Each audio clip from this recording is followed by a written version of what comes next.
Hi friends, welcome back to the channel. ಹುಚ್ಚರಂತೆ ನಟಿಸುತ್ತಾ ಇಬ್ಬರು ಮೂವರು ಹುಡುಗಿಯರ ಜೊತೆ ಮೋಜು ಮಸ್ತಿ ಮಾಡುತ್ತಾ ಸುಖ ಅನುಭವಿಸುತ್ತಿದ್ದವನ ಕತೆ ತುಂಬಾನೇ ಇಂಟ್ರೆಸ್ಟಿಂಗ್ ಆಗಿದೆ. ಸೊ ಕಥೆಯನ್ನು ಎಲ್ಲ ಸ್ಕಿಪ್ ಮಾಡಿದ್ರೆ ಕೊನೆಯವರೆಗೂ ಕೇಳಿ. ಅರುಣ್ ಹುಚ್ಚನ ತರ ಇದ್ದ. ಪ್ರಿಯಾ ಮನೆಯವರು ಆಸ್ತಿಯನ್ನು ನೋಡಿ ಅರುಣ್ನ ಜೊತೆ ಪ್ರಿಯಾನ್ನ ಮದುವೆ ಮಾಡಿಕೊಡ್ತಾರೆ. ಪ್ರಿಯಾಗೆ ಅರುಣ್ ಮೇಲೆ ಸ್ವಲ್ಪವೂ ಆಸಕ್ತಿ ಇಲ್ಲದಿದ್ದಕ್ಕೆ ಅವರು ಮದುವೆಯಾಗಿ 2 ವರ್ಷಗಳು ಕಳೆದರು. ಅರುಣನ್ನ ತನ್ನ ಹತ್ತಿರಕ್ಕೂ ಸೇರಲು ಬಿಡದೇ ಇದ್ದಳು.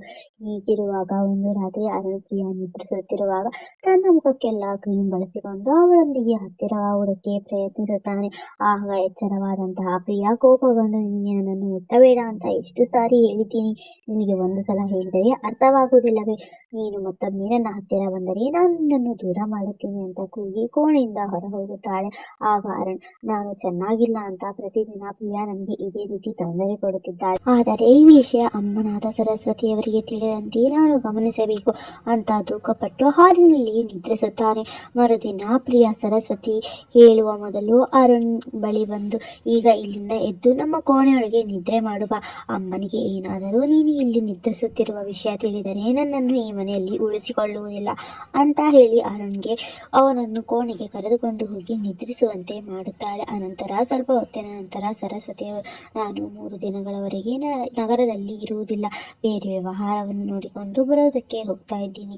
ನೀನು ಅಲ್ಲಿಯವರೆಗೂ ಅರುಣನ್ನು ಚೆನ್ನಾಗಿ ನೋಡಿಕೊಂಡು ನಾನು ಬರುವುದರ ಒಳಗಾಗಿ ನನ್ನ ಮೊಮ್ಮಗಳ ಒಳ್ಳೆಯ ಸುದ್ದಿ ಕೊಡು ಅಂತ ಪ್ರಿಯಾಳಿಗೆ ಹೇಳುತ್ತಾಳೆ. ಆಗ ಅರುಣ್, ನಾವಿಬ್ಬರು ಪ್ರೇಮಿಸಿದರೆ ಮಾತ್ರ ನೀನು ಅಜ್ಜಿ ಆಗೋದು ಅಂತ ಸರಸ್ವತಿಗೆ ಹೇಳುತ್ತಾನೆ.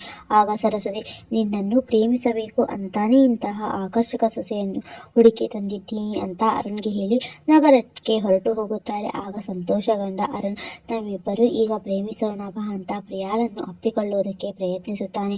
ಆಗ ಪ್ರಿಯಾ, ನೀನು ನನ್ನ ಹತ್ತಿರ ಬಂದರೆ ನಾನು ಸುಮ್ಮನಿರುವುದಿಲ್ಲ. ಈಗ ಮನೆಗೆ ನನ್ನ ಸ್ನೇಹಿತೆ ಪೂಜಾ ಬರ್ತಿದ್ದಾಳೆ, ಬೇಗ ಹೋಗಿ ನಮ್ಮಿಬ್ಬರಿಗೂ ತಿಂಡಿಯನ್ನು ತಯಾರಿಸು ಅಂತ ಹೇಳುತ್ತಾಳೆ.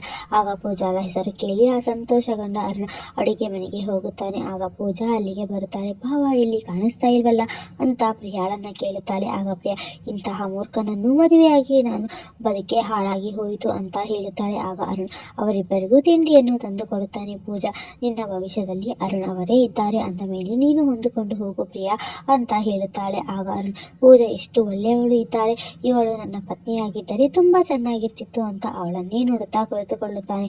ಆಗ ಪ್ರಿಯಾ, ಇಲ್ಲಿ ಕುಳಿತುಕೊಂಡು ಏನು ಮಾಡುತ್ತಿದ್ಯಾ, ಒಳಗೆ ಹೋಗಿ ಮಧ್ಯಾಹ್ನದ ಊಟವನ್ನು ತಯಾರಿಸು ಅಂತ ಅರುಣನ್ನ ಮತ್ತೆ ಕರಾಟೆಗೆ ತೆಗೆದುಕೊಳ್ಳುತ್ತಾಳೆ. ಆಗ ಪೂಜಾ, ಅವರು ನಿನ್ನ ಪತಿ, ಅವರನ್ನು ಹೀಗೆ ಬೈಯುತ್ತೀಯ, ಅವರನ್ನು ನೋಡ್ತಾ ಇದ್ರೆ ನನಗೆ ಅವರ ಮೇಲೆ ದಯೆ ಬರ್ತಾ ಇದೆ ಅಂತ ಪ್ರಿಯಾಗೆ ಹೇಳುತ್ತಾಳೆ. ಆಗ ಪ್ರಿಯಾ, ಅರುಣ್ ಬಗ್ಗೆ ನಿನಗೆ ಸರಿಯಾಗಿ ತಿಳಿದಿಲ್ಲ, ನೀನು ಅವನ ಮೇಲೆ ದಯೆಯನ್ನು ತೋರಿಸಬೇಡ ಅಂತ ಪೂಜಾಗೆ ಹೇಳ್ತಾಳೆ. ನಂತರ ಪೂಜಾ ನಗರಕ್ಕೆ ಹೊರಟು ನಿಲ್ಲುತ್ತಾಳೆ. ಆಗ ಪ್ರಿಯಾ, ಅಮ್ಮ ಬರೋದಕ್ಕೂ ಇನ್ನು 3 ದಿನಗಳು ಇದೆ, ಅಲ್ಲಿಯವರೆಗೂ ನೀನು ಇಲ್ಲೇ ಉಳಿದುಕೋ ಅಂತ ಪೂಜಾಗೆ ಹೇಳಿ ಅಲ್ಲೇ ಉಳಿಸಿಕೊಳ್ಳುತ್ತಾಳೆ. ಆಗ ಅರುಣ್, ಪೂಜಾ ಇಲ್ಲೇ ಇದ್ರೆ ನನಗೂ ಸಂತೋಷವಾಗುತ್ತೆ ಅಂತ ಯೋಚಿಸುತ್ತಾನೆ. ನಂತರ ನಿದ್ರೆ ಮಾಡುವಾಗ ಅರುಣ್ ಪ್ರಿಯಾಳ ಹಾಸಿಗೆಯ ಮೇಲೆ ಹೋಗಿ ನಿದ್ರಿಸುತ್ತಾನೆ. ಆಗ ಕೋಪಗೊಂಡಂತಹ ಪ್ರಿಯಾ, ಇಲ್ಲಿ ನಾನು ಹಾಗೂ ಪೂಜಾ ನಿದ್ರಿಸುತ್ತಾ ಇದ್ದೀವಿ, ನೀನು ಹೊರಗೆ ಹೋಗೋ ನಿದ್ರಿಸು ಅಂತ ಅರುಣನ್ನ ಕೋಣೆಯಿಂದ ಹೊರಗೆ ಹಾಕುತ್ತಾಳೆ. ಆಗ ಪೂಜಾ, ಅವರೇ ಇಲ್ಲಿ ನಿದ್ರಿಸಲಿ, ನಾನೇ ಹೊರಗೆ ಹೋಗ್ತೀನಿ ಅಂತ ಪ್ರಿಯಾಗೆ ಹೇಳ್ತಾಳೆ. ಆಗ ಪ್ರಿಯಾ, ನೀನು ಅವನಿಗೆ ದಯೆ ಎಲ್ಲ ತೋರಿಸಬೇಡ, ಅವನು ಹಾಳಾಗಿ ಹೋಗ್ಬಿಡ್ತಾನೆ ಅಂತ ಪೂಜಾಗೆ ತರಾಟೆ ಮಾಡ್ತಾಳೆ. ನಂತರ ಮತ್ತೆ ರಾತ್ರಿ ಪೂಜಾ ಎದ್ದು ಅರುಣ್ ಬಳಿ ಬಂದ ಹಾಗೆ ಅರುಣ್ ಅವಳೊಂದಿಗೆ ಸಂತೋಷ ಕಂಡ ಹಾಗೆ ಅರುಣ್ ಕನಸು ಕಾಣ್ತಾ ಇದ್ದ. ಸೋಫಾದಿಂದ ಕೆಳಗೆ ಬೀಳ್ತಾನೆ. ಆಗ ಅರುಣ್, ನಾನೀಗ ಪೂಜಾ ಅವರನ್ನು ನೋಡಲೇಬೇಕು ಅಂತ ಕೋಣೆಯೊಳಗೆ ಹೋಗಿ ಪೂಜಾಳನ್ನ ಮುಟ್ಟೋದಕ್ಕೆ ಆರಂಭಿಸುತ್ತಾನೆ. ಆಗ ಎಚ್ಚರವಾದಂತಹ ಪೂಜಾ ತನ್ನ ಹತ್ತಿರ ಅರುಣ್ ಇರೋದನ್ನು ನೋಡಿ ಅರುಣ್ ನನ್ನ ಮೇಲೆ ತಪ್ಪು ಮಾಡೋದಕ್ಕೆ ಬಂದಿದ್ದಾನೆ ಅಂತ ಕಿರುಚುತ್ತಾಳೆ. ಆಗ ಕೋಪಗೊಂಡಂತಹ ಪ್ರಿಯಾ ಅರುಣ್ ನನ್ನ ತಳ್ಳಿ ಮತ್ತೆ ಕೋಣೆಯಿಂದ ಹೊರ ಹೋಗುತ್ತಾಳೆ. ಆಗ ಅರುಣ್, ನೀನು ಪೂಜಾ ಅವರ ಮುಂದೆ ನನಗೆ ಯಾಕೆ ತಳ್ಳಿದೆ, ನೀನು ನನಗೆ ತುಂಬಾ ಅವಮಾನ ಮಾಡಿಬಿಟ್ಟಿದ್ದೀಯ ಅಂತ ಪ್ರಿಯಾಳ ಮೇಲೆ ಕೋಪಗೊಳ್ಳುತ್ತಾನೆ. ನಂತರ ಪೂಜಾ ನಗರಕ್ಕೆ ಹೊರಟು ನಿಲ್ಲುತ್ತಾಳೆ. ಆಗ ಅರುಣ್, ನೀವು ತುಂಬಾ ಒಳ್ಳೆಯವರಿದ್ದೀರಾ ಅಂತ ನಾನು ನಿಮ್ಮ ಬಳಿ ಬಂದಿದ್ದೆ, ಅದಕ್ಕಾಗಿ ಕ್ಷಮೆ ಕೇಳ್ತೀನಿ ಅಂತ ಪೂಜಾಗೆ ಹೇಳ್ತಾನೆ.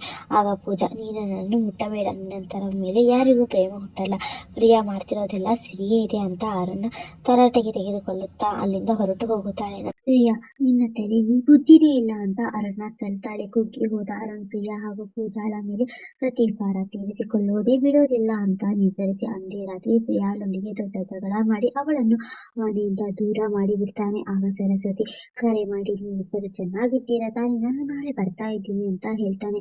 ಆಗ ಭಯಪಟ್ಟಂತಹ ಅರುಣ್ ಮಧ್ಯರಾತ್ರಿಯಲ್ಲೇ ಪ್ರಿಯಾಳ ವಸ್ತುಗಳನ್ನು ತಮ್ಮ ತೋಟದ ಮನೆಯಲ್ಲಿ ಮುಚ್ಚಿ ಹಾಕುತ್ತಾನೆ. ನಂತರ ಆತಂಕಗೊಂಡ ಸರಸ್ವತಿ ಮರುದಿನ ಬೆಳಗ್ಗೆ ಮನೆಗೆ ಬಂದು ಪ್ರಿಯಾ ಎಲ್ಲಿ ಅಂತ ಅರುಣ ಕೇಳ್ತಾಳೆ. ಆಗ ನಿನ್ನೆ ರಾತ್ರಿ ನಾನು ನೀರು ತರಲ್ಲ ಅಂತ ಅವಳಿಗೆ ಹೇಳಿದ್ದೆ, ಅಷ್ಟಕ್ಕೆ ಅವಳು ಕೋಪಿಸಿಕೊಂಡು ಮನೆ ಬಿಟ್ಟು ಹೊರಟು ಹೋದಳು ಅಂತ ಹೇಳುತ್ತಾನೆ. ಆಗ ಆಘಾತಗೊಂಡಂತಹ ಸರಸ್ವತಿ, ಕೇವಲ ಇಷ್ಟು ಸಣ್ಣ ವಿಷಯಕ್ಕೆ ಯಾರಾದರೂ ಮನೆ ಬಿಟ್ಟು ಹೋಗ್ತಾರಾ ಅಂತ ಕೇಳ್ತಾನೆ. ಪ್ರಿಯಾಳ ಮೂಲ ಮನೆಗೆ ಕರೆ ಮಾಡಿ ಪ್ರಿಯಾಳ ತಂಗಿಯರಿಗೆ ಕರೆ ಸ್ವೀಕರಿಸುತ್ತಾರೆ. ಆಗ ಸರಸ್ವತಿ, ನಿಮ್ಮ ಮನೆಗೆ ಪ್ರಿಯಾ ಏನಾದರೂ ಬಂದಿದ್ದಾಳಾ ಅಂತ ಕೇಳ್ತಾರೆ.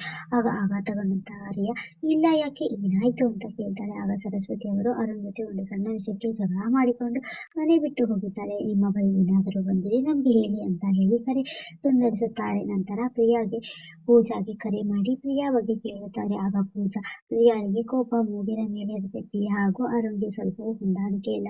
ಪ್ರಿಯಾಳನ್ನ ನೀನು ಹುಡುಕು, ನಾನು ಹುಡುಕುತ್ತೇನೆ ಅಂತ ಕರೆ ತುಂಡರಿಸುತ್ತಾರೆ. ನಂತರ ಸರಸ್ವತಿ, ಹೀಗೆ ಇದು ಸಂಭವಿಸಿದೆ, ನಿಜ ಹೇಳು ಅಂತ ಅರುಣನ್ನು ಕೇಳುವಷ್ಟರಲ್ಲಿ ರಿಯಾ ಅಲ್ಲಿಗೆ ಬಂದು, ಅಕ್ಕನ ಸುಳಿವು ಇನ್ನೂ ಸಿಕ್ಕಿಲ್ಲ ಅಂದ ಮೇಲೆ ಪೊಲೀಸರಿಗೆ ದೂರು ಕೊಡೋಣ ಅಂತ ಸರಸ್ವತಿಯನ್ನು ಕೇಳುತ್ತಾರೆ. ಆಗ ಭಯಪಟ್ಟಂತಹ ಅರುಣ್, ಪೊಲೀಸ್ ದೂರು ಎಲ್ಲ ಬೇಡ, ನಮ್ಮ ಮನೆಯ ಗೌರವ ಹೋಗಿಬಿಡುತ್ತೆ ಅಂತ ಹೇಳ್ತಾರೆ. ಆಗ ಸರಸ್ವತಿ, ಏನೇ ಆಗಲಿ ಒಟ್ಟಿನಲ್ಲಿ ಪ್ರಿಯಾ ನಮಗೆ ಸಿಕ್ಕಿದರೆ ಸಾಕು ಅಂತ ಪೊಲೀಸರಿಗೆ ಕರೆ ಮಾಡಿ ಅಂತ ರಿಯಾಗೆ ಹೇಳುತ್ತಾರೆ. ನಂತರ ರಿಯಾ ಪೊಲೀಸ್ ಅವರಿಗೆ ಕರೆ ಮಾಡುತ್ತಾಳೆ. ಆಗ ಅರುಣ್, ನಿನ್ನನ್ನು ಕೂಡ ಪ್ರಿಯಾ ಇರುವಂತಹ ಸ್ಥಳಕ್ಕೆ ಬೇಗ ಕಳಿಸಬೇಕು ಅಂತ ಅಂದುಕೊಳ್ಳುತ್ತಾನೆ. ನಂತರ ಅಲ್ಲಿಗೆ ಬಂದಂತಹ ಪೊಲೀಸ್ ಅವರು ಅರುಣನ್ನು ಪ್ರಶ್ನಿಸುತ್ತಾರೆ. ಆಗ ಅರುಣ್, ಜಗಳದಿಂದಾಗಿ ಕೋಪಗೊಂಡ ಪ್ರಿಯಾ ಮನೆ ಬಿಟ್ಟು ಹೋದರು ಅಂತ ಪೊಲೀಸ್ ಅವರಿಗೆ ಹೇಳುತ್ತಾನೆ. ನಂತರ ರಿಯಾ, ನಿಮ್ಮ ಹಾಗೂ ನಿಮ್ಮ ಅಕ್ಕನ ಸಂಬಂಧ ಹೇಗಿತ್ತು ಅಂತ ಕೇಳುತ್ತಾರೆ. ನನಗೆ ಚೆನ್ನಾಗಿ ತಿಳಿದಿದೆ, ಅಕ್ಕ ಎಲ್ಲಿದ್ದಾಳೆ, ನಿಜ ಹೇಳಿ ಅಂತ ಅರುಣ್ನ ಕೇಳ್ತಾಳೆ. ಆಗ ಅರುಣ್, ಹೌದು, ಪ್ರಿಯಾ ನನ್ನನ್ನು ಪ್ರೀತಿಸುತ್ತಿರಲಿಲ್ಲ, ಪ್ರತಿ ಕ್ಷಣ ನನ್ನನ್ನು ಅವಮಾನ ಮಾಡುತ್ತಿದ್ದಳು. ಎಲ್ಲಾ ಹುಡುಗಿಯರು ನನ್ನಿಂದ ಯಾಕೆ ದೂರ ಹೋಗ್ತಾರೆ, ನನಗಂತೂ ಅರ್ಥವಾಗುವುದಿಲ್ಲ ಅಂತ ಹೇಳ್ತಾನೆ. ಆಗ ರಿಯಾ, ನೀನು ಇನ್ನು ಮಗುವಿನಂತೆ ನಡೆದುಕೊಳ್ಳುತ್ತೀಯ, ನಿನ್ನಲ್ಲಿ ತುಂಬಾ ಕೊರತೆಗಳಿವೆ, ನಿನ್ನಂತಹ ಕೊರತೆಗಳನ್ನು ಸರಿಪಡಿಸುವುದಕ್ಕೆ ಪ್ರಯತ್ನ ಮಾಡುವುದೇ ಇಲ್ಲ.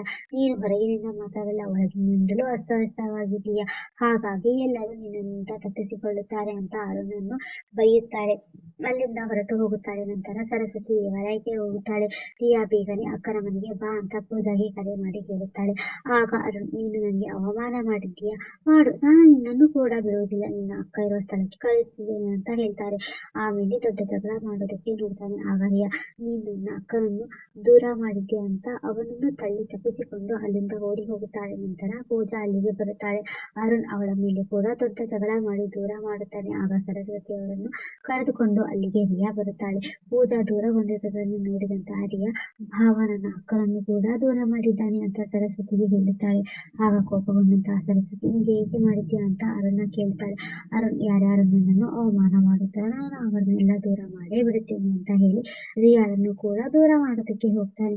ಆಗ ರಿಯಾ ಹಾಗೂ ಸರಸ್ವತಿ ಅರುಣನ್ನು ಕೋಣೆಯೊಳಗೆ ಕೂಡಿ ಹಾಕಿ ಪೊಲೀಸ್ ಅವರಿಗೆ ಕರೆ ಮಾಡುತ್ತಾರೆ. ನಂತರ ಅಲ್ಲಿಗೆ ಬಂದಂತಹ ಪೊಲೀಸ್ ಅವರು ಪ್ರಿಯಾ ಅವರ ವಸ್ತುಗಳು ಎಲ್ಲಿವೆ ಅಂತ ಅರುಣನ್ನು ಕೇಳ್ತಾರೆ. ಆಗ ಅರುಣ್ ಪ್ರಿಯಾಳನ್ನು ದೂರ ಮಾಡಿದಂತಹ ಸ್ಥಳವನ್ನು ಪೊಲೀಸರಿಗೆ ತೋರಿಸ್ತಾನೆ. ಕೊನೆಗೆ ಪೊಲೀಸರು ಅರುಣನ್ನು ವಿಚಾರಣೆಗೆ ಕರೆದೊಯ್ಯುತ್ತಾರೆ. ಸೊ ಈ ಕಥೆ ಇಲ್ಲಿಗೆ ಮುಗಿಯುತ್ತೆ. ಕಥೆ ಹೇಗೆ ಅನಿಸ್ತು? ಇಷ್ಟ ಆದರೆ ಲೈಕ್ ಮಾಡಿ, ಶೇರ್ ಮಾಡಿ, ಕಮೆಂಟ್ ಮಾಡೋದನ್ನ